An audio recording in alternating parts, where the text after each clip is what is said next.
Ah, Smriti, Hi, welcome. Mitch. Hello. It's been 2019, 2 years, right? Yeah, Right. yeah. Welcome to Journey of an Aesthete podcast. Thank you for having me. This promises to be an exciting episode. For one thing, it's a first for me visually, video. Yeah, Everything's been audio until now. yeah. And it's the first for you and I doing an episode together. Yes, it is. And my Congratulations on season three. season three, the beginning of season three, and I can't think of a better, Woo. I actually can't think really of a better participant to collaborate on the episode than you, really. So, It um, means a lot to me. It means yeah, a lot, truly. because as you know, we could talk. We won't overdo it. We won't go on for too long because we, as you know, we could get going and talk for a long time. So Yeah, we we'll try can to we rein can it in. forget there's We'll a try. world that exists on a timeline around Right, us. right, We right. do. Um, That other people might have things to do. They might have scheduled only of an hour for course. us. We can get lost in our conversations. Yes, and I Right. enjoy that. That's part of the pleasure of it, I think. But what do you want to begin? Because there's a lot to talk about, right? Um, Let's start with the elephant in the room. How have you been through this pandemic?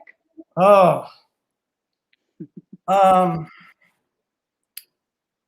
I'm trying to choose. I always choose my words carefully, right? Yes.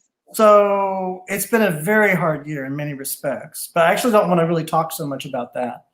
Mm, Um, Although it's been very challenging in a lot of ways. yeah. Um, Thankfully, I have my music, and and I have this podcast, and also life itself is, um, whatever travails happen or wherever we are in history, in terms of um, historical crisis, or whether it be oppression, or whether Yeah. it be partisanship. There's always fundamentally there's a transcendent aspect of reality that is Yeah. good, that's always present, and that I call that life. And so I do love life, and I have an openness, as you've experienced, and Yes. I try to try to have that be my compass. At the same time, it's a very hard, very challenging year, very hard year, because I saw many things I never saw before in people that I didn't want to Yeah. see, perhaps. Um, Okay. Okay. sort of, just a lot of what I would call political extremism and fanaticism around Yeah. me, Yeah. and a lot of it is around medical issues and things like that, and health, and Yeah. There was some heartbreaking realities that we didn't want to know. We didn't think we would see in our era because we would have learned all the lessons from everything horrible that had happened in history. well, yeah, Um, you're absolutely but true. human nature, the Mhm. bad side of it hasn't evolved much. The good side, though, has evolved a lot. Oh The yeah, well you good part of humanity has evolved a lot. So through this episode, I think we'll be focusing on all the good things that have happened, right. because like you said, it's been a hard year to say the least. Even though I've lived alone for a really long number of years, um, this seemed like being left alone without a choice. I didn't have Yeah, a choice. Even that if my parents, who live just 30 kilometers away from me, were unwell, because they live in another state, I couldn't cross the border and go to them. Um, there has been a time where the numbers, you see these numbers on the screen, and you do feel bad. There is a certain amount of empathy in you, right, but it doesn't hit you unless that number has become a name to you, and that name is someone familiar to you. right. And it becomes worse when that familiar is somebody close to you and you've shared a certain amount of your life with. So I lost three people who were close to me, and it happened too close to each other. I had a cousin who came over to take care of me and ended up being infected when he came to take care of me. So ended up having a COVID patient in my house. Taking care of him was a whole different emotional exhaustion, because I wasn't just trying to take care of him, I was trying to protect myself Sure. while making sure he wasn't feeling guilty about putting me in so-called danger. A lot of things went really wrong, and um, I think I've through the years I started identifying my patterns, and I think it's very important for all of us to have used this time to understand ourselves better. And I was just gonna. while I, sorry, Let me interject. Hold that thought. I'm just saying. So one of the things about this year, and yeah, you're talking about it right now, is I actually, and this is a gift. It's a good thing. I got to yeah, really see my actual lived experience in the moment very clearly. So I actually got to know myself better in a way, right? And then yeah, yeah, because you had the time for an afterthought. right, you said you started to see your patterns. Now let's put aside whether the patterns are things you want to break or whether you want to continue, or that's a Absolutely. separate Yeah, question. But I think, of course, it's one thing we're being forced. We're not going to retreat to do it. So it's a sort of no, imprisoned, a kind of an imprisoned, forced contemplation, But yeah, nevertheless, it's yeah, really wonderful to be in touch with that. Because think of yeah, it this way: some people live a whole life, and that they never do that, or they never go there, or never aware like that. And so yeah. I'm really thankful that I can at least can do that. I've talked too much. Go on. So we're taking care of this person in your house, and That's the best thing about us. no, It's never a monologue. You and I always have a no, dialogue. I love that. no, So yeah, I reached a point where once my cousin was well, I had taken my first shot of the vaccine. yeah, Um, but I had stopped processing my grief. oh, Like I'm the kind of person who can go to a place and just feel so much for a part of bad history that that place has seen, that I could cry for hours, and it can impact me for mm, weeks together. And I mm, like that I'm that human. And then there were these deaths of my friends who were younger to me, and I wasn't processing it, I wasn't crying.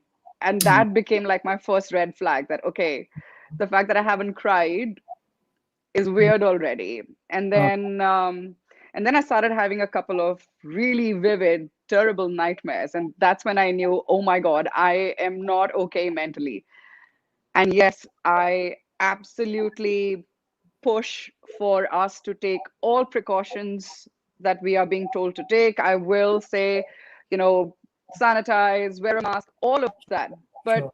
besides the physical aspect, and I'm saying this in spite of there being so many deaths, Mm, the ones who've had the ability to recover, the focus on physical fitness is so high mhm. that I wish we were to give like a tenth of it to mental wellness as well, because you see, the body heals faster, but Wow. a mind once broken or scarred can impact your life for a really, really long time.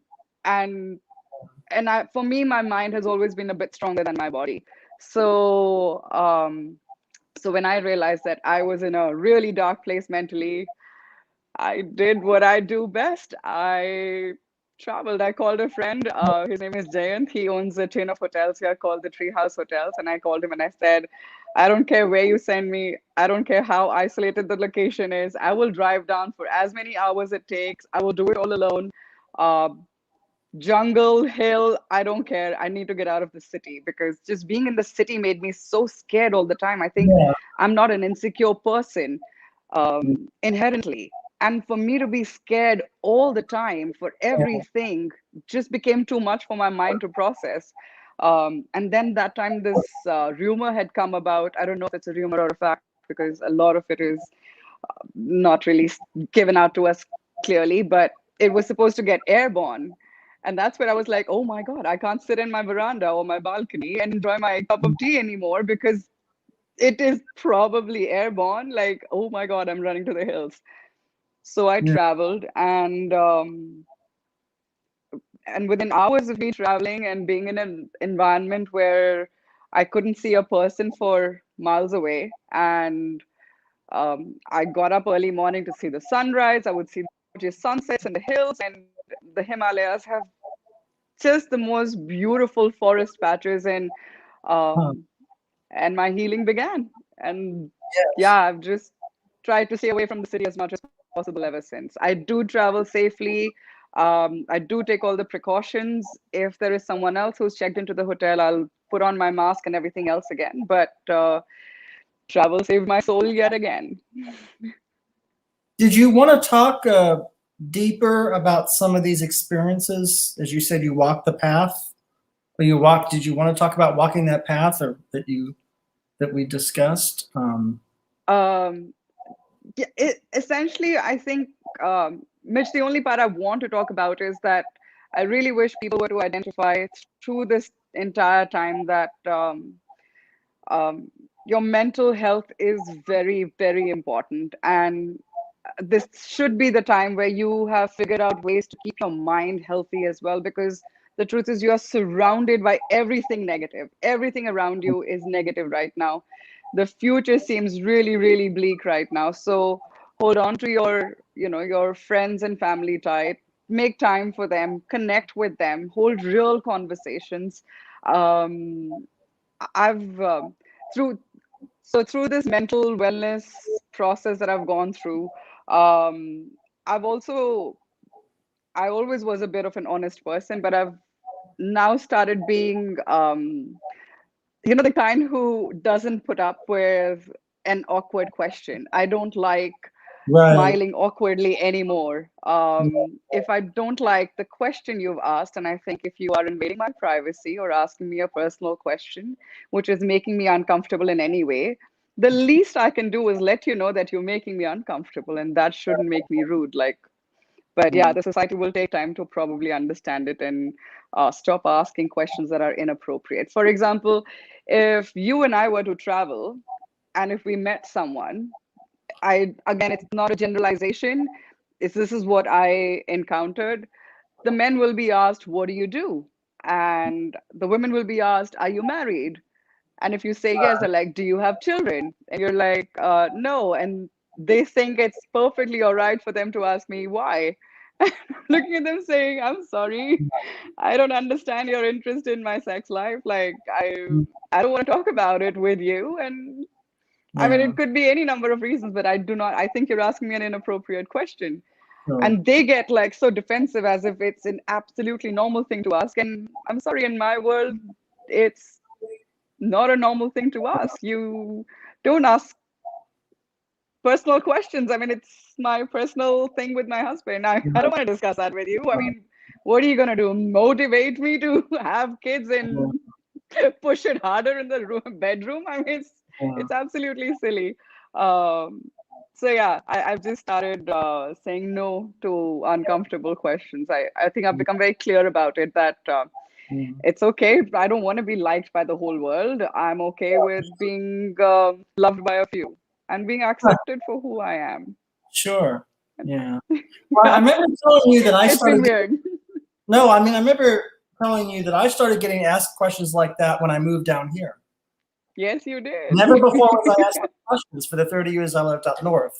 So I don't know if that's geography or yeah, but it's yeah, No, it's I just think people lack good, and this is again just my assumption and probably my being presumptuous. I just think people lack good conversation skills. They think that asking these apps, I mean, ask me a question that might impact your life. Like if I was to ask you, um, in our friendship as well, we've never discussed our personal lives. Do you know that, Mitch? I don't, till the last time we spoke, I didn't uh-huh. know how many family members are you. You don't really know how many family members I am. We've just never, and yet we have so much to talk about. But I think what is common between us is passion. We live a very passionate life, Yes. and we're very committed to our passion. And Yes. so, even though the topics are so different, we're able to respect each other for the passion we have for, Yeah. whatever we are doing. But I think people just live very dispassionately, and for them, the math of it, have you Yeah. walked the line? Have you done everything? The tick marks is very important. And the truth is, in real life, when you're in a situation like this, you're literally looking at your life and saying, have I lived by the tick marks that society gave me, or have I lived fully? And Yeah. I would choose living fully every Oh, time than ticking the marks. So yeah. yeah, That's a really profound point, I think. I think it's a really profound point. it's simple. Um, well, you had other experiences for the first time, right? Traveling inside India, Yeah, right? yeah, You want to yeah. discuss some of the, shall we say, important places, or someone even Okay. say sacred or um, places. First, I want to know what got you so interested in India. Tell me your initial experiences with India or anything Indian. I'm not an expert, far from an expert on India. I don't know much about Experience. What was your all first experience experience. with what was Indian? Yeah, I want My that exper- story. my experience of Indian is the food, which, as I told you, I fell in love with. Yes. And I ate Yeah. it for the first time at the age of 12 in New York Hmm. City. And for some reason, I Wow. love the cuisine and I know nothing about it, but I know that I like it. And so I remember I said to you, I wanted to spend at least 5 minutes on cuisine because I don't know. I made sure I brought that in then. Yeah. But Do you some would recall say that that's, mhm. what you ate? Do you recall what you ate? Anything about it? The very first meal I had was a masala. I Okay. remember it was a kind of masala, maybe chicken. I don't know. I don't know. Okay. This was in the late 70s, so it was a long time ago. But I Okay. Did you have remember, it with breads or rice? Do you remember that? I think puri. I Well think. done. Very well done. I Okay, think puri. so But what I remember is that I remember that I never had anything that good, and I don't, I never eaten anything yeah, that's that good to me at that time. I You can't know, wait it's for you to come to this country. I can't wait. well, Okay, so let me start from the absolute basic, right? So when you look at the map of India, it's a really big country. It's really densely populated. Also, different parts of India have had different influences. For example, now the northwest side was the frontier, right? So huh, that's the part of India which was constantly under attack. This is where the Mughals came in from. This is yeah, where everyone was trying to invade India and get into India. This was all through the belt, which is called Pakistan. Well, now Pakistan, but yeah, through Pakistan, Punjab, Rajasthan, Gujarat. These were the states that were constantly battered and were constantly at war. So the maximum mixing of external spices and influences and the mm, Mughals' way of eating is only towards the northwest belt. And huh, it kind of spreads only till a certain amount of India. And so the food, the preparation ways, everything is different. The mm, northeast, which is the absolute eastern part of India, had the influence of all the Asian countries. So their way of eating is extremely, extremely Asian. mm, And South India was not really conquered by too many people. Goa, for example, has a lot of Portuguese influence because the Portuguese had colonized it. mm, So all the Goan food is very close to the Portuguese food, and it's a blend of Indian and Portuguese. And then come the southern states, where so the food you would know as just South Indian, actually in India, South India comprises, or the South Indian food comprises of almost 5 different states.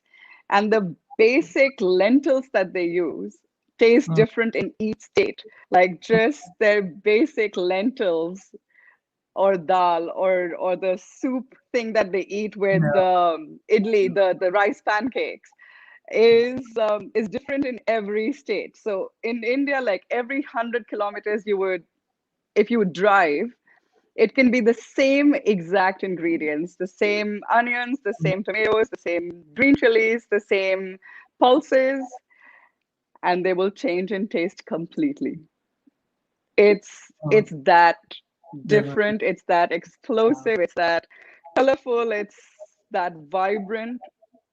And every state is like a country here because Right. I So I must have seen, sorry. so what you're saying is that the food's that way because it's rooted in that place, people living there, being in that particular place. And I'm guessing Yeah. not traveling very much. This is where I am. This is my spot. And this is what we do, right? Would that be a fair, that there were, it's geography. It's so we're in So this place. yeah, the Yeah. basic state food has become a state food or their staple because of not just that they don't move out, but also because that was what was grown locally. And Mhm. whatever grows locally, Mitch, also is the best for your health. So if the southern part of India eats a lot of rice, it's Mhm. because for those temperatures, rice is in fact a better thing to eat. Right. But up north, they eat different kinds of flours. It's not just wheat flour. There's a lot of different types of flour we eat, um, which again is good for this kind of dry heat that is there in the north. So every place, the more basic or the more local you go with the local ingredients, the better it is for your health because the earth gives you what that weather requires for you to Mhm. consume and fight the weather and be stronger towards all kinds of weathers. So of that geography. So and then of course we have our spices, which are Yeah, so amazing. So that's amazing. And when I say spices, I don't mean spicy. I just mean right. the Right. different flavors of spices that we have. Yeah, Oh my God. It has been this entire trip that I done so I'd given you an interview or we'd done this conversation before I started my drive through the 40 cities of India. And oh my God, I used to think I'm a proud Indian till that time. Um, but I'm a proud Indian with reason, with logic, with history, with anecdotes. Like if anyone comes and tells me you're expected to behave in this way or that way, I will tell them, don't tell me, because I will tell you what my culture actually put women as. So I'm sorry, mister, you've just changed the whole narrative according to your whims and fancies. But actually, Indian women were held in us at a pedestal always. They were always equal according to Indian history, like history. Indian history. And this is in stone, and I'll cover those with you. This is in stone. Oh, yeah, And these are monuments that were created like in 200 BC, in like that old, and it's in stone that women were equal. yeah. Right now our state of affairs is that sex is a taboo to talk about in India, Mhm. but it can't be because we're an exploding population. What are you talking about? Just because you don't talk about it doesn't mean I mean, you're not everybody's doing not it. doing it all the time. Right. We're Right. an Well, that's exploding population. right. Well, Um, people, I so think yeah, some people, I think it's fair to say that some people, and maybe rightfully so, prefer to do it than talk about it, right? mm. But having having said even that, you know, even sex, which is I do believe is a fundamental desire and drive, one of them. Absolutely. Even that, there's a place for conscientiousness and awareness in it, and right, and Yeah, of course. I think, but So I'm really impressed. You talked about these stones. I'm impressed that human beings made that. That's very much a yeah, theme yeah, of our podcast is people actually yeah. made things like that with their hands. Yes, they did. See those So up so close. Yeah. I will take you in the order that I went to the places, not chronologically Okay. for Buddhism, right? So Yes. um, so India is the place where Buddhism was born, right? And we have some of the most important or iconic moments of Buddha's life that happened here, Okay. which have now been converted into really important monuments for him. Also, the kings at that time wanted to encourage Buddhism, right? So they were, and they believed in Buddhism. So they started creating these monuments. So along my journey, my first experience with the power of Buddhism happened at Ajanta Caves. Now, this is in Aurangabad in Maharashtra. Um, Ajanta Caves were made in 2 BC, like 200 BC. They started it, and Yeah. they're about 29 to 30. So it's like a huge mountain which has got these caves, right? And these used to be the shelter for one, travelers. Also, the monks could go and pray in these caves when the rainy season came. So this is the part of Maharashtra which gets a lot of rainfall.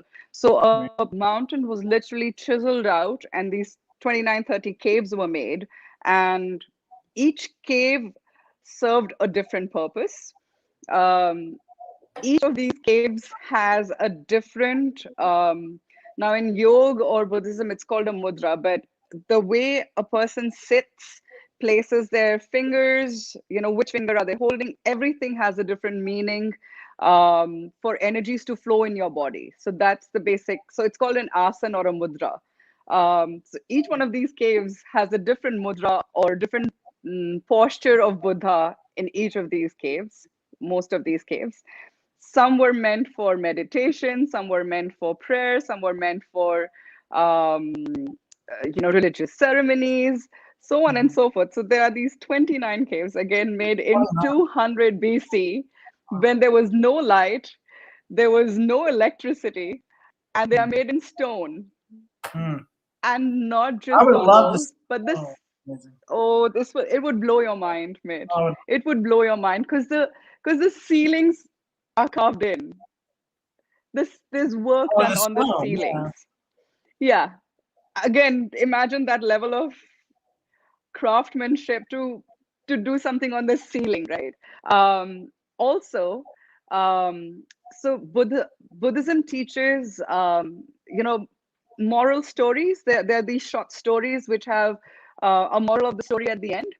Those stories are called Jataka tales, Hmm. Jataka. So the stories of the Jataka tales are painted on the walls. And the Hmm. paint was made by using everything that the forest gave. Hmm. And those colors are still there. Those Oh, colors are still there. I will repeat, it was made in 200 BC, and there is still color on the wall. Fascinating. Like, it will blow your mind. So yeah, I started walking through, and I had a guide, of course, to keep telling me the stories behind every place. Um, it has this beautiful sleeping Buddha.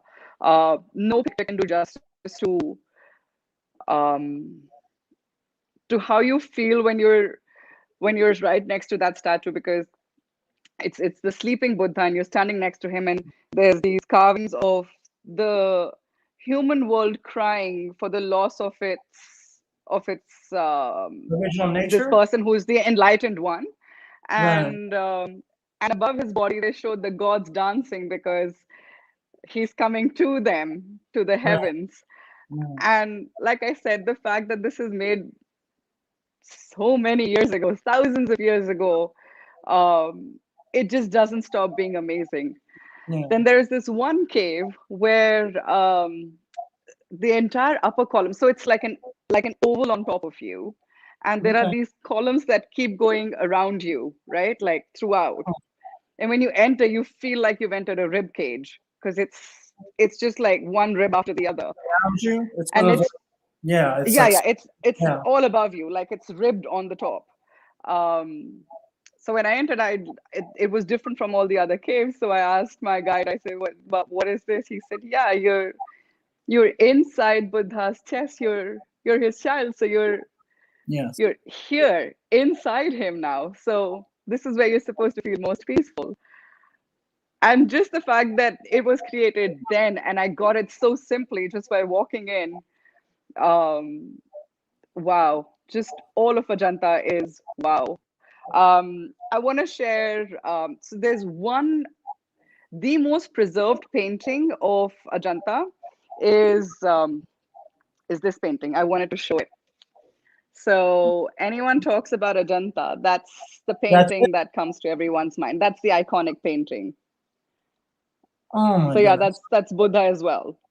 So yeah, this is, if when you talk about Ajanta, that's the image that comes into most people's mind. Remarkable. Um, so again, this was Ajanta. and the same city has another place called the Ellora Caves. Now, so Ajanta and Ellora are to be covered if you go to this place, right? Uh, so, like I said, the kings respected religion a lot at that time. And at that time, there were three big religions in India. Mhm. There was Hinduism, of course, there was Jainism, and there was Buddhism. So the Ellora Caves has all three segments.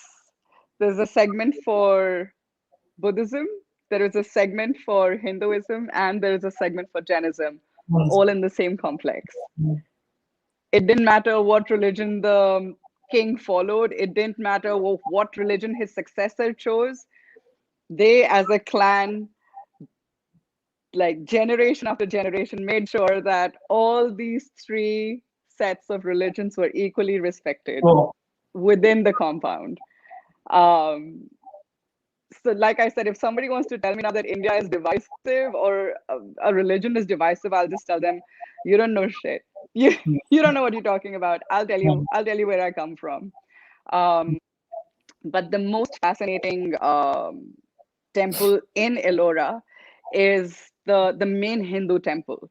Now, and what's different or amazing about it is normally everything is made bottom up, right? You lay the base and you go one on top of the other. This is the only temple which was made top down. Okay. So they had like the whole mountain and they started making it top down. So Okay. they've carved it down. Okay. Yeah. And it is so intricate. It is so intricate. Um, Also, look at the math of it. They knew they had to use maximum sunlight. So they've made it from east to west so that the workers working in the temple could get the maximum time. So it's an oddly positioned temple in the entire complex because they just wanted to make sure that the sunlight was like they were able to use the maximum sunlight from east to west so that the work could go on for longer. Okay. Because in the lanterns that they have, the work couldn't go on. So I don't know how much you know about the Hindu mythologies, but A there are little bit. yeah. So there are two basic. Sorry, Well, what do you know? when I don't. So my introduction, when I was 13, I read Suzuki's Zen Mind, Beginner's Mind, Well and done, then you. at the age of 13, then after that, I started reading some of the sutras in translation. Lovely. But it was Wow, you only know more later, than I do.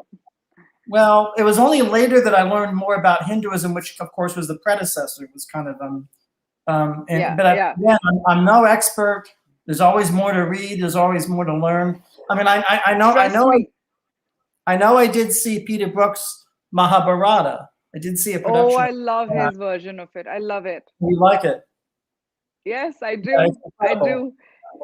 Yeah. So I was Um, fortunate so to yeah, experience that.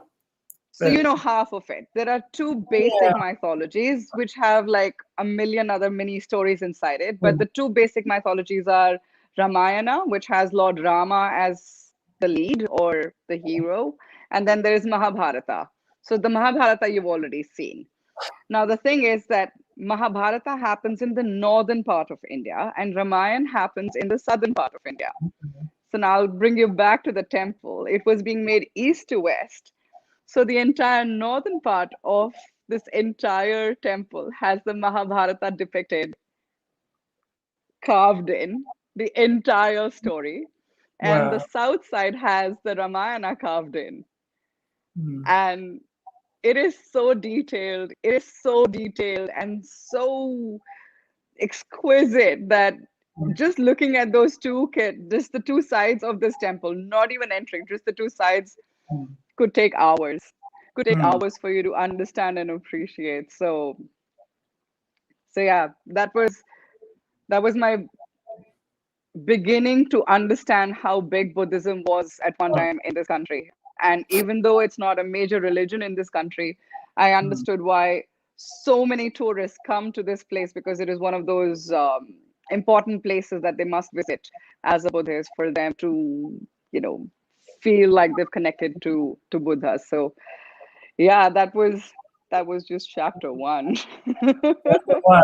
Do we have time for chapter 2 and chapter 3? Ah, yeah, quick ones because the other two are not so detailed.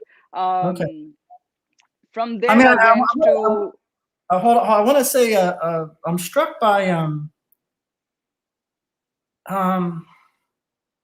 when you talk about the three panels or the three. I'm Three struck big by religions. three. Yeah, I'm struck by I guess the level of human commitment to making something of value and something Yeah, of lasting value. Even, and this is really interesting because it's a lasting value within the context of yeah, the possibility or inevitability of impermanence. That's always hovering, because life, changes, and but still there's the commitment of lasting value, something, something beyond the here and now, beyond the moment. And as you said, when you were there, the colors were still there. The colors were, and I can't yeah. imagine. Yeah, that's my only thought for now. But that's that. Yeah.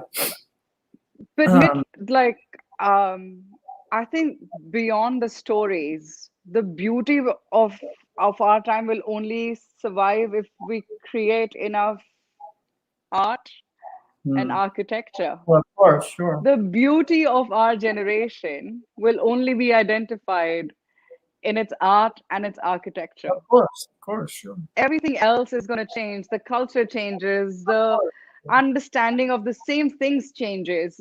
Our Mhm. definitions of love have changed so much over the years. Yeah. Um, and that's evolving. That's good. That's good for society. Oh, sure. But Yeah. art and architecture have been the only two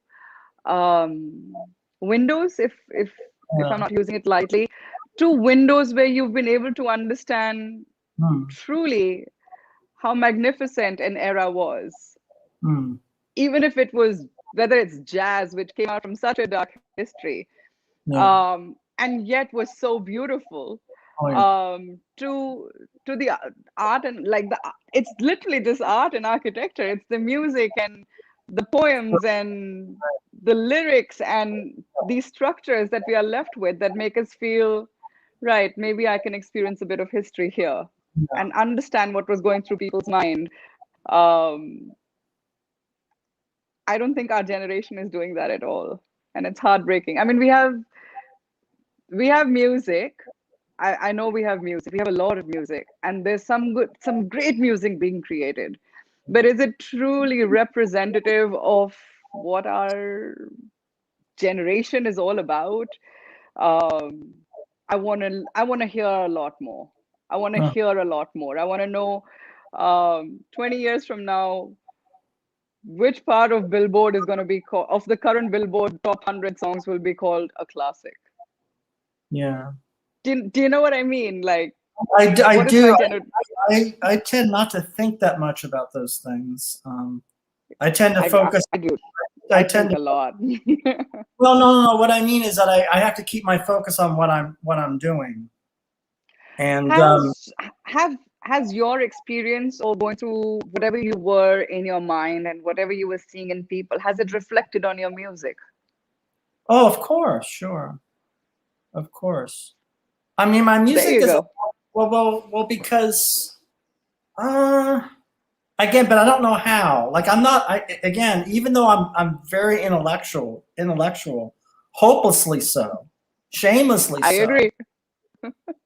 When it comes to like writing music and aesthetic things, I almost want to say that gets turned off, and I go into a whole other thing that's totally non-analytic and completely intuitive and completely in service of what I think is ultimately important. I know that sounds very highfalutin and very, but what I'm saying is that it's sort of like Also too modest.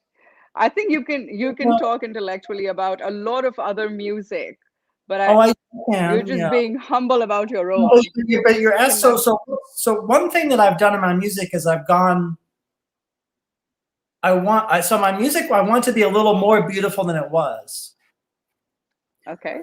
So I'm Okay. actually interested in maximum beauty, if that's possible. So, in other words, I don't have any. I never had any fear of beauty, of course, but there's it's almost like giving myself. So in other words, I want the chord to be the best sounding chord. I want, I don't want, and that's really what's important. And part of the motivation of that is to make people feel good. That's one of the motivations. So I have to say, I'm not. That's important to me. I'm not saying that's the only thing, of course, but I'm saying that if it can make somebody happier. I know that sounds very, as you said, modest, but that's much more important to me than more, I guess, complex things. Okay. You might as more complex things. I don't know if that. Do you know, in all our years of friendship, I've never ever heard you play, because obviously geography. Oh. Why don't you play me a tune today? Oh, right now? Yeah. Yeah. Do you want me to compose a song for you right now? Let's do it. Let's see. I'll adjust the chair, and I didn't know I was going to be doing this, but that's the thing about you and me. Yeah, that's what happens. We never know what comes up. I'm really happy with this Steinway. So, can you see everything? Yeah, okay? the camera is perfect. Camera is perfectly placed.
you doing, Smriti?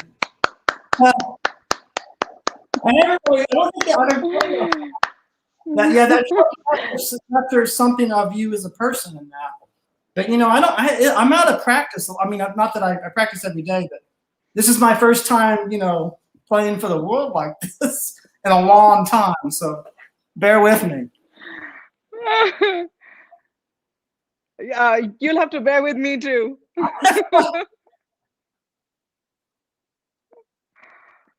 I'm so glad I never heard you any other way except this Oh, right now. This okay. is so precious what you and I just did. This is, I think I'm going to hold on to this for a really, really, really long time. Thank you. Well, Thank you. thank you for suggesting it. Although, you know, I'm going to shut this down and go back to. No, I don't know. You see what I mean? Though I'm trying to make the music more. I don't know, just a little more. You know, but you know, I have a very playful side, as you can see. I like to play a little bit and not be too I, serious. Yeah. I don't know. I don't know what your thought was, but the fact that you were hitting both the ends of the spectrum is absolutely me. I can hit both the sides of the spectrum of emotions Oh yeah. in totality, with bouts of being really excited and high to the slow tinkling that you're done towards the other side of the piano. So I was with you. Well, I was with you. I think that's what art is, actually. So I think that's what art can do, and that's what art is. And I also feel like I have a responsibility to the history of music somewhat. So I'm going to put a lot of things in there, things from the 1920s. It's not all going to be modern. There's going to be some Hmm. modern things, but I like to have a breadth of time. I want the music to reflect not just one time, but a sense of all the time united. Because actually, I don't Yeah, believe yeah. time. In other words, it's partly illusory. So my comment on that is to do it in music is to kind of make, you know what I mean. I don't is to sort of play a little bit with so the listener's not sure where they are. You know, they sort of feel like, oh, you know, am I in a 1960s movie? No, but this sounds to me very contemporary rhythm and blues. You know, Right, and I right, like right, right. that feeling of you know, it's very hard to do actually I'm because sure it is. and also because this was completely improvised. None of that was planned. It was all spontaneous. It's very hard I to know. do, and you have to focus and create a form and try to bring it in and out. And what do you think about this? Is this You know, I'm going to write to them. They have to start sponsoring your and my chats. They just have to start sponsoring us. That's yeah? it. I have to just write to them like, you just have to. Well, you're very savvy about tech, and you're savvy about you have a lot together. I think because you've been doing what you traveling boots for a long time. And Yeah, I sort of 7 years. 10 years. That's amazing. Seven. 7, yeah. Travels is younger than our friendship. I started it a few months after you and I became friends. Wow. See how time flies like that? It's It 2021 now. does. It does. And 2020 doesn't count. It's just deleted. It Well, we never all happened. agree on it. That's the consensus, right? That it's kind of it's redacted or deleted, right? Is that what they say? Yeah, So yeah, yeah. Redacted and deleted and and deleted. everything else. Um, so does that playing for your music answer some of your questions?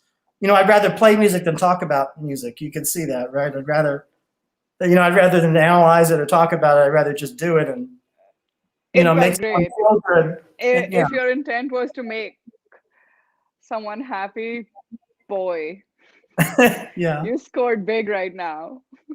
Happy with a tear in my eye. That's the best kind of happy. Yeah. That's It's important. happy, truly, truly, deeply. You did it. It's really important too because people do have suffering. Yes, they And do. I don't mean you individual. I mean in general, people have Yeah, problems. yeah, yeah. It's a lonely But, world out there. and I, It's a and if, lonely world out there. yeah, and if my music can help that a little bit, I'm happy. A little bit. You As corny did. as that sounds and as cliched as that may sound. No, it I isn't. It yeah, yeah, isn't. Facts yeah. are facts. Um, Music is a part of everyone's life, whether we want to accept it or not. We depend on it on like on a daily basis. Whether we Yeah. want to have a party, whether we want to set the tone for conversations in a Right, lounge, right. whether we want to wake up, we need the kind of music, whether we want to listen to God early in the morning, or we want Mhm. that, boost in the morning to do it right, or we are working out. Yeah. Music is dictating the flow of our bodies. So you Well, also just cannot there's just deny how important it yeah, is. it's very important. And also people who are more athletically inclined than I am. I Right. like to be more again, but people that like dancers and people that have kinesthetic intelligence, music's important to them.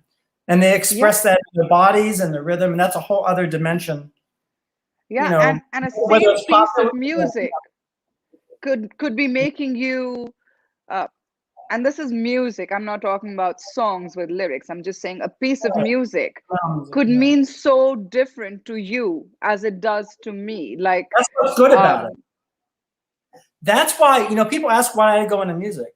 It's actually what I love about music, it's not too specific. yeah, Dramatic art forms have a lot of specificity. It's this Tom Jones or Becky right. Sharp, and they had this particular experience, or their father or wife or husband treated them in such and such a way, and it's very Yeah, specific yeah, emotion. What I love yeah, about music is very emotional, but it's not tied to it's less literal. It's not tied to like this particular. yeah, Now, of course, people may take very specific things when they hear it, but as you point out, yeah. it's different for one person. Everybody's going to hear it different. They'll feel similar emotions, but they'll take a different. And that's the strength of music, I think. And that's actually Yeah. possibly what makes music universal is the lack of that kind of specificity that you get in pictorial arts or that you get in, a novel or although those things. Absolutely.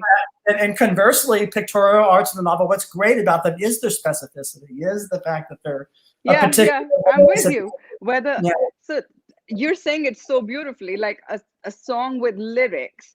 Um, well, Makes yeah, you create a story in your head, yeah, right? Like if it's a lyrics base or a song that is telling a story, then you've built that story in your head, right, or they'll show you a right. video and you'll know exactly what is happening. And I prefer to listen to music and not see the video, Hmm, but that's just my choice. sure. um but when it's just music, even if it's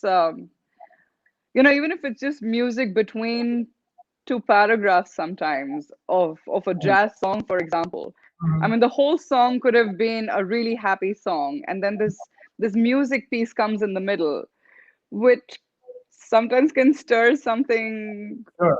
absolutely unknown in me, and I'm like, whoa, where did that thought come Where's that from? come Like, you know what I mean? Like, wait, why am I thinking of that right now? Like, how did that chord make me think of that? Like, what just happened? Well, And that's really, yeah. I think as a musician, when I hear music, I actually can hear some of what's actually happening. I don't have absolute pitch. I don't have perfect pitch, but I can sort of hear a little bit, like technically what that is. So it's interesting. right, I often wonder what it would be like to listen to music and not know that, and yeah, kind of have I this do. very no. That's I do. yeah. That's interesting to me. I mean, I think it raises, of course, philosophic questions, right? About as we've been talking about what music is for and what it is and what it means. But I think music can unite people. And Absolutely. the whole point of my podcast, to be preachy for a moment, is that, like you said, the three religions at the table coming to the table and not Yeah. fighting. And music unites people. Music unites I've seen when I play music, very different people put aside their differences. If those Yeah. differences were a problem, put aside that problem, and they're It like, doesn't oh, matter. I really love the way you played that, or when the drummer did this, and it gets people. It's a beautiful thing. It's a beautiful thing, and I Of think, course it is. Of yeah, course it is. And um, I've never. So the way you're experiencing music, For Mhm. me, travel does the same for me. Like there's so many places that come with all these, statutory warnings, like this place is like that, and people over there will be like this, so don't do this. And Sure. as a woman especially, you're told so Yeah. many things like don't do this and Mhm. and you're like, and when I get to a place, no, I've touched wood, God's been really kind to me.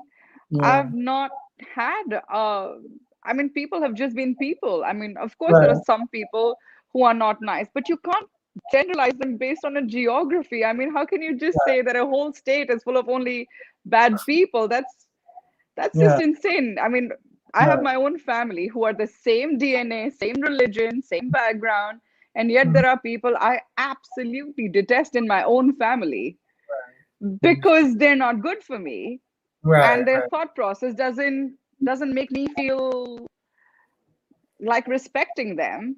And it's the same with the whole world. Like, Yeah.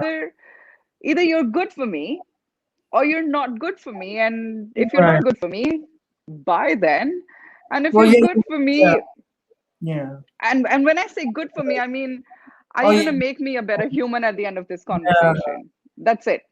Well, Would you teach me something new?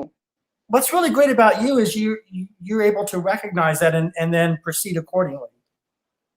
Yeah, I Isn't that trust my great? Isn't instinct that and great? impulse. Rather Like than you're in my friendship, I trusted my instinct on it, right? Like, yeah, well, that was highly unusual circumstance, and yes, you were. And you no, but are. it You're was unique. Not unusual, but unique. unique. Yeah, but I think, but what I mean is that you know what's right for you and wrong for you. That's great that you know that. That's better than the person next door that is totally unconscious and doesn't know which is which, and right. That's a good thing, right? I think, right? But I'm also still learning so much about myself. I don't claim to know myself completely. I know, Yeah. um, I'll give you the silliest example. So I'm sitting in the hills when I'd taken this break, and I made friends with this family that had come, and they had the cutest pup. And I know I'm a dog person because I make friends with dogs really easily. So we're sitting all around the fireplace, and that was their last night. And then a stray cat kind of passed from close Hmm. by, and none of them liked cats. And I've never interacted with a cat, but I just presumed and I said, yeah, I hate cats too because they look evil and they're in every horror movie, right? So cats are not good. So I just ended up saying, yeah, I'm a dog person. I don't like cats either. Believe you me, it was like God was just listening to me. They Hmm. leave the next morning, and within the hour, this lady comes in with this gorgeous Persian cat Yeah. who is not just gorgeous, but also extremely affectionate. And she's just met me and Hmm. comes and sits on my lap already. There And you go. within the hour, I was like, all right, God, I'm a cat person now, apparently, because I didn't know, I hadn't experienced. Yeah. So yes, I know a lot Yeah. about me, but I'm still open to changing everything about me, Sure. Of course. because I don't know myself and what I'm totally capable of Yeah. loving yet fully. So Well, you learn to so yeah, love I that. became a cat person. That's remarkable. Yeah. Silly story, but it holds very true. Smriti, did you want to talk about anything else before we conclude? I know it. Yes, I know we're gonna hit our time limit as usual, but just before we go, I want to share the smallest story. I Yes. also went to Bodh Gaya, which was the place where Gautam Buddha received his enlightenment. He sat under that tree, Right. meditated, and that's the moment where he received his enlightenment. The main tree is not there anymore. There's a baby tree of it that's the main tree now, and that's called the Bodhi tree. The Bodhi tree. And so when I entered that entire complex, there were these baby monks who were chanting, Huh. and it was a really, really humid day. It was one of those extremely sultry, humid days, Yeah. um, and they don't allow you to take a lot of instruments to capture everything. I think we carried like one instrument to capture everything, um, and there were a lot of people there, so it didn't feel as peaceful as I had imagined it in my mind till the baby monks started chanting. Once they started chanting, the whole vibe of the place just changed magically. And I'm right under this Bodhi tree, and through this hot, humid day, there's this whiff of breeze that just went past, and leaves started falling from the Bodhi tree. And like people just started like running here and there and helter skelter to Mm, pick leaves that had fallen off this tree. wow. And while I'm looking around and understanding what the hell has happened, Yeah. Wow. 2 leaves fell right into my hand. This way. There we go. Oh my goodness. These 2 leaves are from Gautam Buddha's They are. original tree of enlightenment, and they fell in my hand, Mitch. So Well, that sets you on a course for the future, right? I think. definitely felt blessed. Definitely felt blessed.